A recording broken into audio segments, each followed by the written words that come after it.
दो आंखें तो मैं जानता हूं जो चेहरे में लगी है,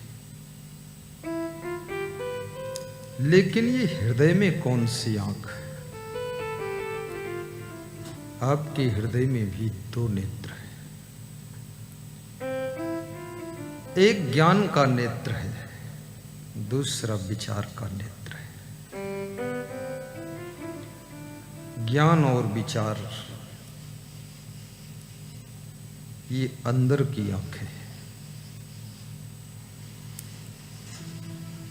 बाहर की आंख वह संसार को देखने में मदद करती है, लेकिन ज्ञान और विचार की आंख स्वयं को देखने में मदद करती है। दुनिया को देखना है तो बाहर की आंख खोलना पड़ेगा, लेकिन खुद को देखना है तो भीतर की आंख खोलना पड़ेगा।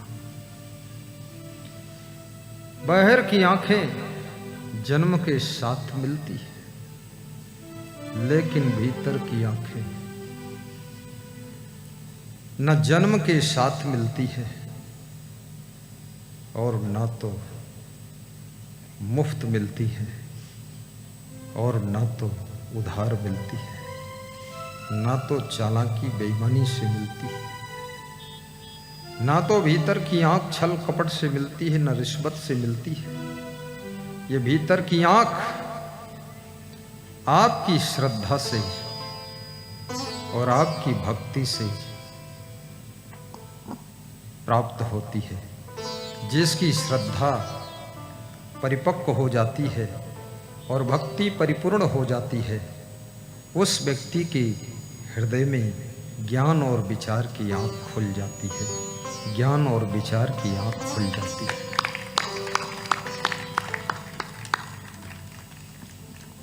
बाहर के नेत्र नहीं है तो आपको लोग कहते हैं ये सूरदास है, सूरदास। लेकिन भीतर के नेत्र नहीं है तो आपको लोग क्या कहते हैं? मूर्खदास। बाहर की आंख नहीं है तो आप सूरदास हो गए, और भीतर की आंख नहीं है तो मूर्खदास हो गए। बाहर की आंख नहीं होगी तो आप गड्ढे में गिर सकते हैं, कुएं में गिर सकते हैं, सांप के ऊपर पांव रख सकते हैं, सामने आग जल रही है उसमें पैर रख सकते हैं।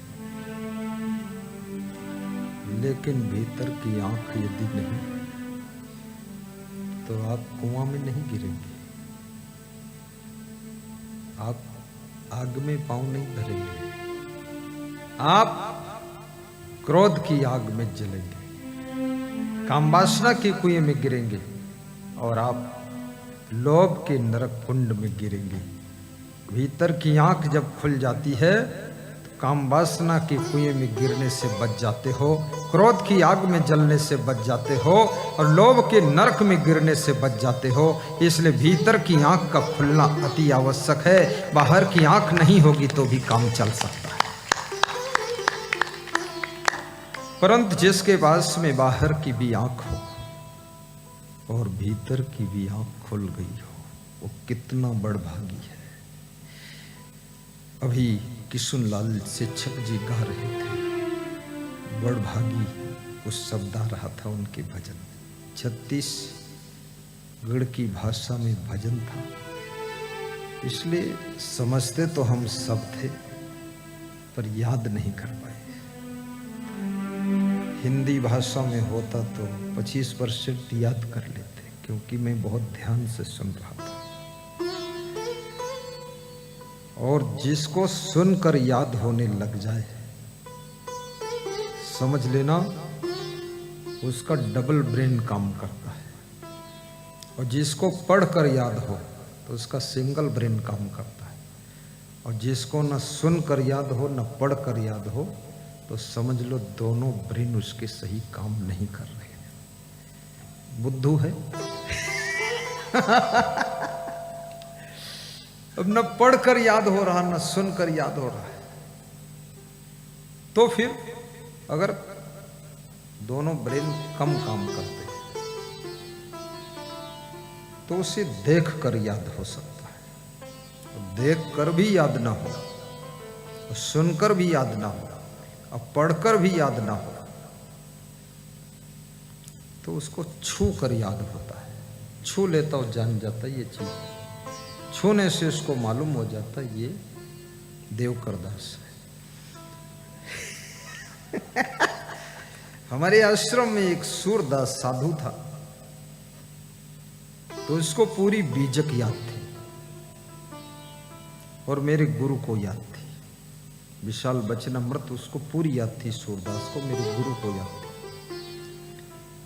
अब उसको मैं दिखता नहीं था, लेकिन मुझसे वो प्रेम बहुत रखता था। जब उसकी उम्र 55 साल थी तो मेरी उम्र 21 साल थी, तो जब मिलता था मुझको तो मेरे हाथ छू लेता था, ऐसे ऐसे टटोलता था। तो हमने कहा क्या ढूंढ रहे हो इसमें? बोले छू कर जान जाता हूं कि तुम ही हो। दूसरे का हाथ होगा तो हम जान जाएंगे दूसरे का हाथ छू रहा हूं। छू कर भी ज्ञान हो जाता है। और जिसको छू कर भी याद ना हो, देख कर भी याद ना हो, 20 बार देखा है,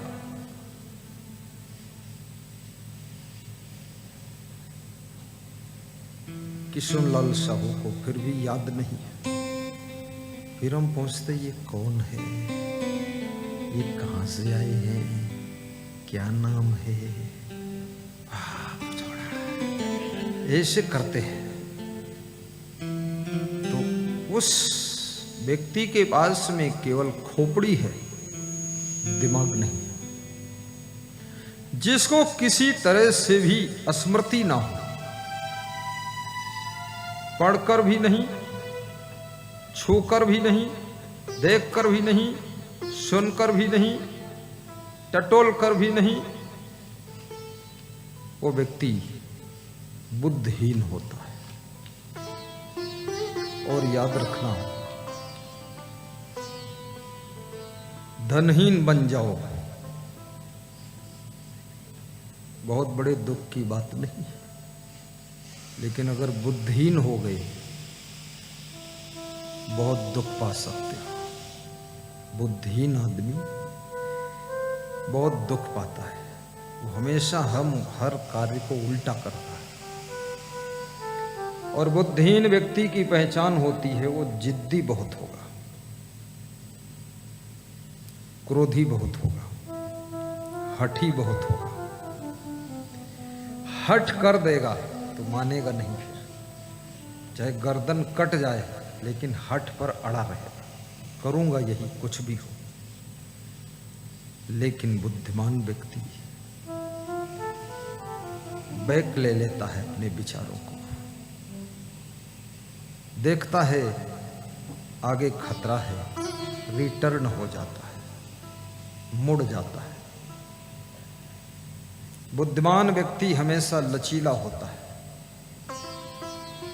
और मूर्ख हमेशा हार्ड होता है, झुकता नहीं।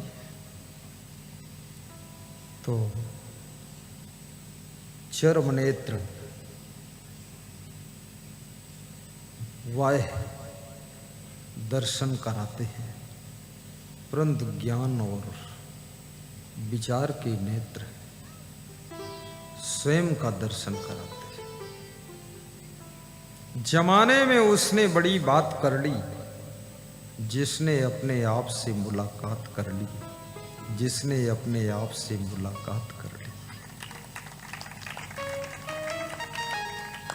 दूसरों से कितनी मुलाकात करो,